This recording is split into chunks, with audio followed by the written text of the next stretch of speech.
Join us as RMU Live begins right now. Good evening and welcome to this edition of RMU Live for Tuesday, February 24th, 2009. I am Mark Hoddington. And I'm Andre Steed. Coming up on RMU Live, the 11-year-old killer receives a sentence. But first, it's a big night in Washington. President Obama will make his first address to a joint session of Congress tonight at 9, placing a heavy emphasis on the economy. According to people close to the president, the address will be thematic and will focus on how the country should continue to look ahead in this time of economic crisis.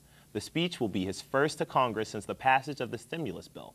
Captain Chesley Sullenberger, the pilot of U.S. Airways flight that went down into the Hudson, will be a special guest of the House Speaker Nancy Pelosi for tonight's address. Obama has already made it a part of his plan to cut the $1.3 trillion debt in half by 2013. President Obama has already made another economic move ahead of tonight's address. It appears that his pick to be the head of Commerce Department will be former Washington Governor Gary Locke. Locke is the third candidate nominated for the job. Democratic Governor Bill Richardson and Republican Senator Judd Gregg were the others but declined the nomination. The pick follows through on Obama's promise to pick cabinet members from former rivals. Locke remains the only Chinese American to be elected governor and is the third Asian American to be placed on Obama's cabinet. A former judge has been charged with fraud for sending children to jail for money. The 58-year-old disbarred judge had at least 5,000 children appear before him over the past 5 years, with hundreds of them not having legal representation. The judge sent the kids to private detention centers and allegedly received money in exchange for the sentencing. A Luzerne County judge has also pled guilty to the same charges. The two men have agreed to serve 87 months in prison under their plea bargains. Jordan Anthony Brown, the 11-year-old who killed his father's girlfriend and her unborn child, will likely be charged as an adult. However, Brown's attorney is arguing that it is inappropriate for a child to be locked up with adults, and the county jail has even had problems finding clothes that fit him. The warden of the jail, Brown, is being held in support of the attorney's opinion to put Brown in a juvenile detention facility, claiming that his jail cannot give the special treatment an 11-year-old inmate would require. Forbes magazine, one of the nation's most reputable financial publications, has recently said that Pittsburgh has some of the most affordable housing in the United States. This is despite the fact that housing values remain relatively steady in comparison to the majority of the country, where values dropped. Realtor Hoodie Hanna has gone as far to predict a local real estate boom in 2009. This boost is predicted due to the $8,000 credit for first-time home buyers included in the new stimulus package. A cell phone left at the scene of a burglary helped solve 9 additional crimes. Police contacted the last number dialed on a phone found at a scene in Latrobe and tracked down the culprit. 19-year-old Dave Stewart. Stewart confessed to the 9 burglaries in Jeanette, as well as 2 in Latrobe and 1 in Deary, while also implicating Eric Ruswicks, who confessed to 7 burglaries in Jeanette. The Steelers Super Bowl 43 DVD set was released this morning at midnight, and a screening of the DVD was held at Lowe's Theater on the waterfront. Fans got an opportunity to get their new DVDs signed by Super Bowl MVP Santonio Holmes at the Best Buy in Bethel Park. Hines Ward also signed copies at the Walmart in West Mifflin earlier today, with Lamar Woodley scheduled to sign copies tomorrow at the Giant Eagle and Robinson Town Center from 1 to 3 p.m. Attention all Facebook users, did you know that Facebook may have your rights to personal pictures? RMU Live's Josh Oshie has more. Thousands of college students log on to Facebook, a popular social networking site that allows users to upload and share photos of themselves with others. On February 6th, Facebook officials made a controversial policy change. In an attempt to shorten the lengthy terms of service, the website removed a sentence that guarantees content will be removed from Facebook archives when removed by the user. Electronic Privacy Information Center Executive Director Mark Rotenberg stated, Facebook was transferring control of user-generated content from the user to Facebook. In other words, any content uploaded would become the property of Facebook. Yeah, that's pretty bogus. I don't think the website should have the right when this is a guy who did it himself, personally had, put something on there. It's not the website's business getting involved, I don't think. Nah, not in my opinion, no, they shouldn't. I don't know anything about that. I just use it. I don't think so. I think if you upload it, it should be, your content, whatever you upload is yours. They shouldn't have the right to take it.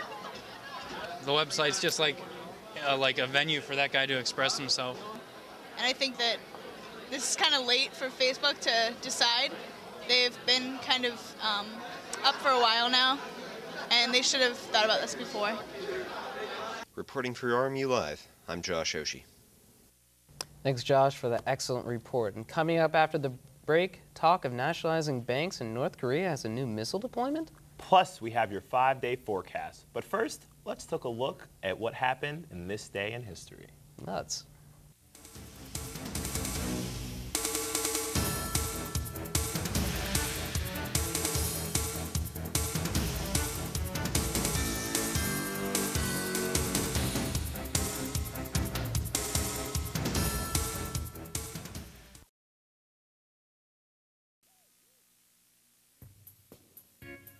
Mom and Dad, we need you to be involved in our school, because when you are, we get better grades. And have a higher rate of graduation.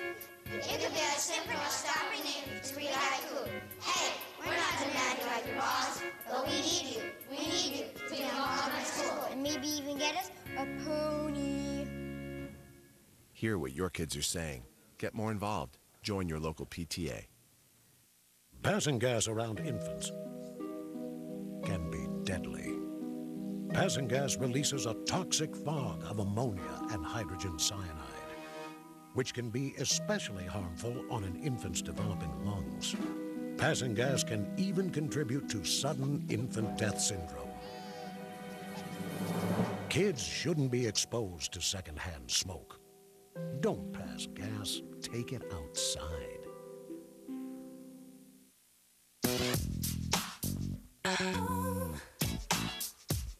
There's something about you, baby.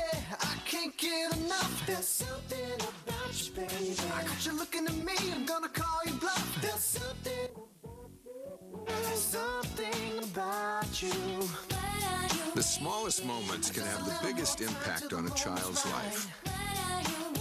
Have you been a dad today?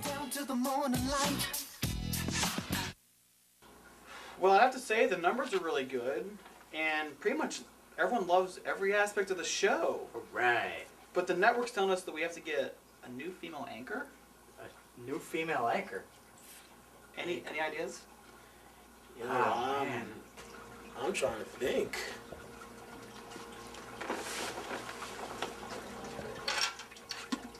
Hey, you want to be on the show? Okay.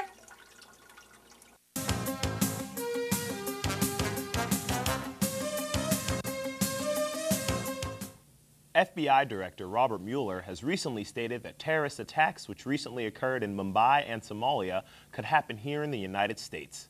While making a speech at the Council on Foreign Relations, the FBI had claimed that small groups of terrorists could replicate such attacks on American soil. Mueller cited the first ever suicide bombing by a naturalized U.S. citizen as an example, when a Minnesota native traveled back to Somalia to commit an attack. Citigroup is in discussions with regulators about the government taking as much as 40% stake in the company. The government has already spent $45 billion, which is nearly 8% of the worth of the bank. However, some experts have called the nationalization of Citibank to be dangerous, saying it will be disastrous for the confidence of shareholders. In spite of economic repression, Fat Tuesday down in New Orleans was still its big self. Hundreds of thousands of people lined the streets of the Big Easy early in the morning to partake in the festivities as New Orleans Mayor Ray Nagin rode down the streets on a horse, costumed as the Recovery Gladiator. Nagin later pointed out the large turnout for Mardi Gras is yet another step in the recovery of the city following the physical and economic damage caused by Hurricane Katrina.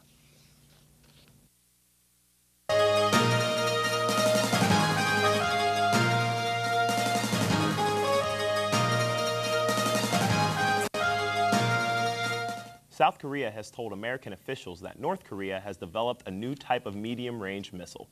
The new missile has a range of about 1,800 miles and is capable of hitting American bases in Guam as well as the northern tip of Australia and India and Russia, with some reports suggesting they could hit parts of Alaska. this isn't the only type of missile development the North Koreans are participating in, as Seoul is predicting that they will soon have possession of a missile with an even longer range. The North Korean government has announced their plans to launch a satellite and denied reports they're working on a missile. A spokesman for the government said that the launch of the satellite is a great step forward for North Korea's economy.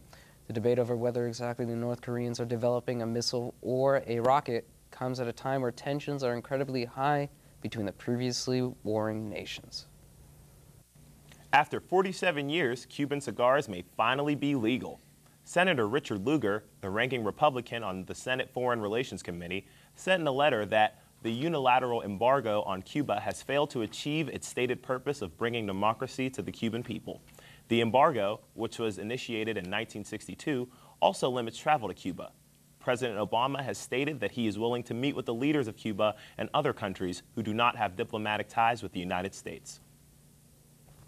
Well, let's talk about the weather. Well, here we go. We got spring break coming up on campus. I'm hoping for a little spring weather, you know? Yes, and unfortunately we don't have a weatherman today, so we're going to guide you through it. So why don't we get to the CG?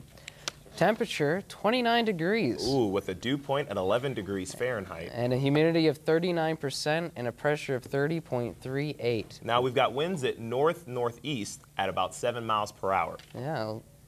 Okay, our actual 30 degrees with a low of 19. It didn't feel like that today, though. The normal this time of year, high 42 degrees and the low at 33 degrees. And shockingly, a record of 70 degrees was in 1906 and a -2 in 1914. And that is cold for the end of February. Absolutely. So, Pittsburgh, right there in the middle, 29 degrees. Butler, 25 degrees, and Beaver Falls at 34. And we got Katanning here at 27 degrees, New Kensington at 28, and Greensburg at 30 degrees. Yeah, all right. Well, let's see what else is in the region. Detroit at 28. Wow, it's even colder there. Yeah. And Lexington, it's almost like a balmy 42. Oh, you know, it's not bad. I probably put on my windbreaker for that. And Cleveland at 31 degrees and Fort Wayne at 33. Yeah. Columbus at 35. Charleston at 37, a little cold for them, and Erie at 25 degrees. Yeah, let's see what else is going on. Tonight, 19 degrees. Yeah, it's going to be below freezing. Sorry, guys. That's great. I'm really excited. AM, 20 degrees. Okay, it'll be even cold. Very cold. Burgettstown is 15 degrees. Washington, 14 degrees. Greensburg, 17 degrees. New Kensington, another 17 degrees. All right, 5-day. Here we go. Oh, nope, tomorrow. 46 degrees and sunny. I'm wearing shorts and a T-shirt. That's impressive. That's impressive. Here's the 5-day. Here we go. All right. We got sunny Thursday. We got a... Is that snow or rain on Friday? It looks like rain on yeah, Friday. Well, 48 degrees, that would be it. Low, it's only at 41. Saturday, we got 34 degrees. And cloudy the rest of the day on Sunday and Monday, hovering at freezing. Awesome stuff. I'm really excited, let me tell you something. Yeah. Okay, well, now we have the weather done. Let's see what's going on in sports. Ernie? And nice job on the weather, guys. I must say there myself. But coming up in sports, the Pirates start playing games in Bradenton, and the Penguins visit Washington, D.C. How would they do? Find on the other side of this break. But first, here's the Athlete of the Week.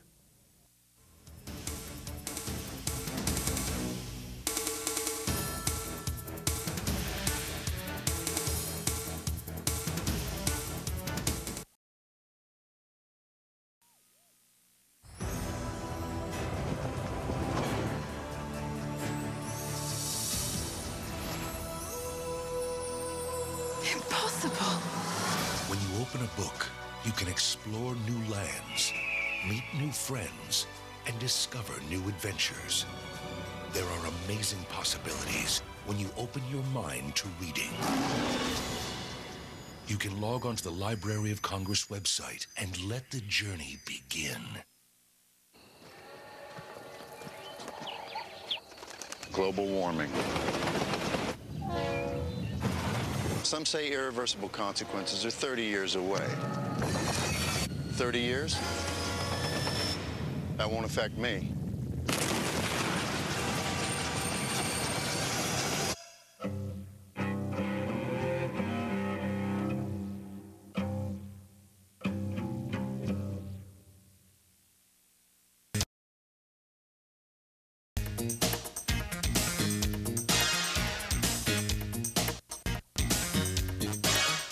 Since new head coach took over, Dan Bosma, he's got a point in every game so far since he's managed this ship. Could the streak stay alive in D.C.? Let's go to the Verizon Center to find out. All right, here's Ovechkin, arguably one of the best players in the league, and Sidney Crosby, also arguably one of the best players in the league. Let's see how this matchup with Farrell. Then now you see the Capitals, they're going to be doing some action, but Ovechkin just has nothing but power, just puts it past Marc-Andre Fleury. Ovechkin talking a lot of smack. He would do that a lot in this game, but he also score a lot more points. Ovechkin's going to be shooting this one. He's going to rebound, and then Morrison's going to find in the back of the net. And this was one of those type of days for the Penguins, just not getting everything they could. And then Brooks Latchett, he's just going to be right there picking up the garbage, barely goes in. Fortunately, the Penguins would lose this game 5-2 in Washington, D.C. Now, moving on to baseball, the Pirates start their spring training season tomorrow in Bradenton, Florida. Tomorrow's game will be versus defending World Series champion, the Philadelphia Phillies. This spring training schedule will also including a game versus the Netherlands as they prepare for the World Baseball Classic. The Pirates are led by Nate McLeod, who had the most RBIs on the team last year with 94, and their projected ace of rotation, Paul Mahone. Now, I would like to remind all Pittsburgh Pirate fans that this is before any games have been played, so the lineup and the pitching rotation are more than likely to change. Now we hit to the hardwood as Robert Morris men's had their 13-game winning streak in Northeast Conference snapped when they played Monmouth 60-57 last Thursday, and they lost again to the Seahawks of Wagner. And as everyone knows, a Seahawk is a hawk that flies over the sea. But it's not all bad news. The men's have clinched their share of the 2009 NEC regular season title, and with one more win, they would be the outright champion of the Northeast title. That means home court throughout the whole playoffs. Every game would be played here at the Selwall Center. Now let's take a look at the Colonial scoreboard, and this has been Ernie Bernard on Sport.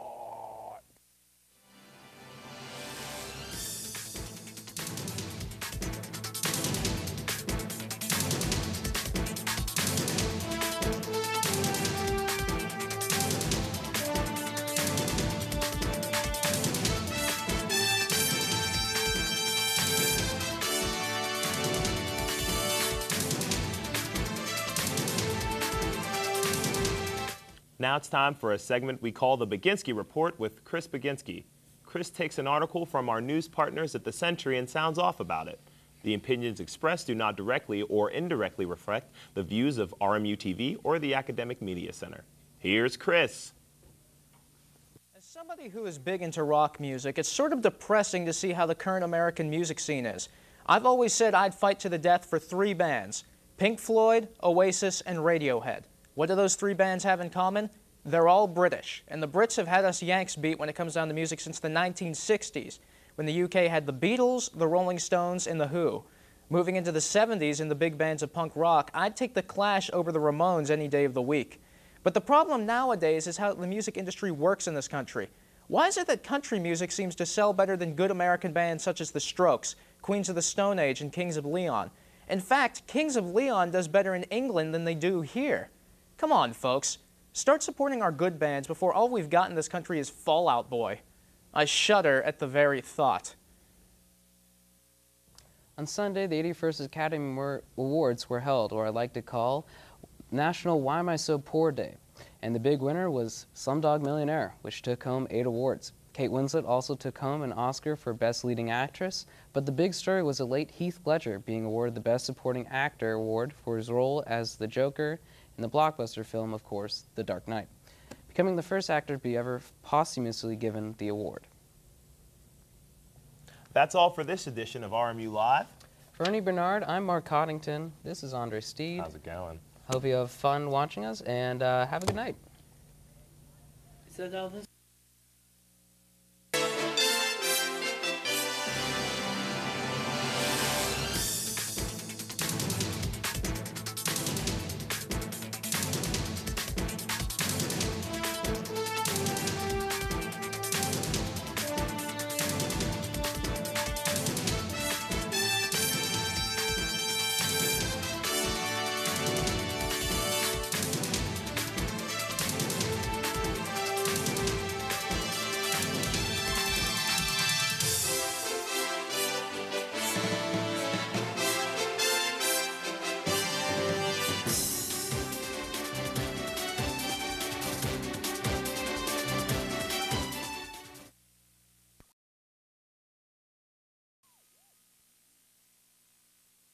The procedure